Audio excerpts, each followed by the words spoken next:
Okay, Matt, the first thing I need you to find on your patient is the lumbosacral junction. Lumbosacral junction. If you don't mind, go ahead in prone position. Okay. I'll borrow your, Your time starts now. actually, can you? Alright, so we're gonna tuck and drape you a little bit. So I'm gonna go inside the gown. I'm gonna take my hands, knife hands down to the crest. Okay, I'm gonna windshield wipe my thumbs down to the inferior aspect of PSIS. With that, take my fingers, middle finger over to the spinous process of the sacrum. I'm gonna move up cephaloid towards the head up to find soft tissue, which I've located right here. I'm going to confirm that with my other hand up. Underneath is the lumbosacral junction of my thumb.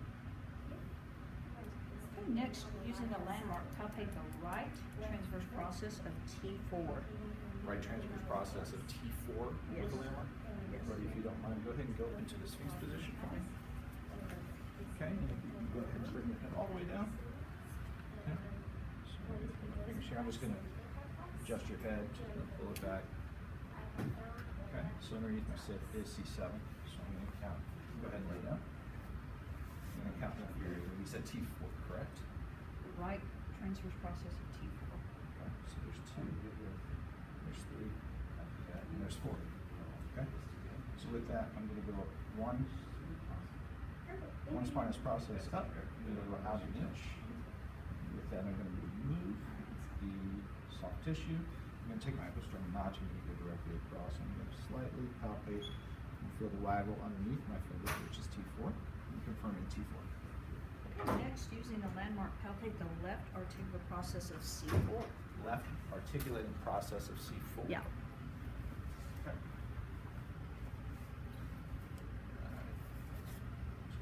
Up.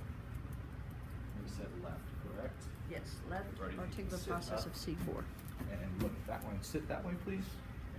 Feet directly on the floor, knees out, palms to the sky. Okay. So I'm going to go ahead and just find your EOP. Okay. I'm going to move it down from there. I'm going to just move your head a little bit. That's C2, C3, C4. And we said left transverse process, correct? Correct. So I'm going to go out 3/4. Articular process. Left articular process, excuse me.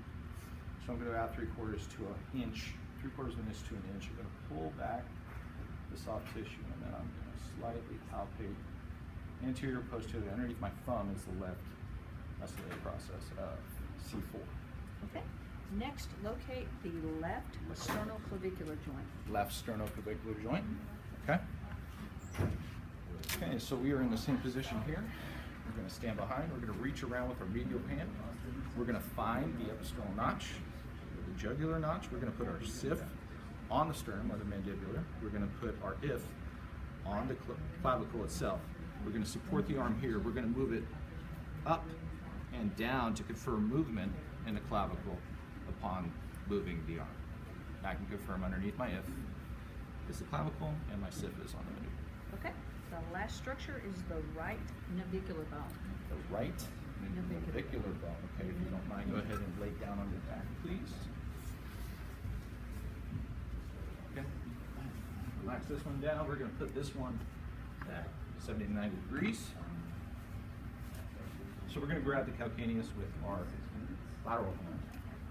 We're going to find the medial malleolus, and we're going to work down from there. So we have the talus. We're going to move over to the navicular, which is just below the talus. We're going to support